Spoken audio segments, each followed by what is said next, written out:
1000 கோடிக்கு மேல சொத்து இருக்கு. உலகத்திலேயே மிகப்பெரிய ஒரு ஆக்டரு. ஆனா சொந்தமா ஒரு வீடு கூட இல்லாம ஹோட்டல்லயும், ரோட்லயும் சுத்திக்கிட்டு இருந்த ஒரு ஆக்டர பத்தி தான் இந்த வீடியோல பார்க்க போறோம். 1964ல பீரியட்ல பிறக்கறாரு. இவரோட 3 வயசு இருக்கும்போதே இவரோட அப்பா இவங்க ஃபேமிலி விட்டுட்டே போயிடுறாரு.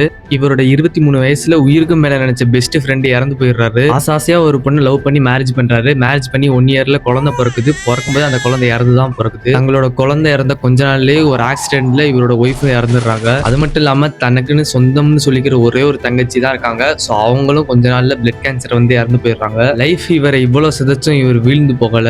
மேட்ரிக்ஸ் படத்துல இவருக்கு கிடைச்ச $80 மில்லியன் ஸ்டண்ட் மேன்ஸுக்கு ஃபுல்லா பிரிச்சு கொடுத்துட்டாரு. இன்னைக்கு வரைக்கும் இவர் ஒரு சாதாரண மனுஷனா தான் வாழ்ந்துகிட்டு இருக்காரு. சாதாரண பஸ்ல தான் போறாரு. நிறைய ஏழைங்களுக்கு வந்து சாப்பாடு உதவி பண்ணிக்கிட்டு இருக்காரு.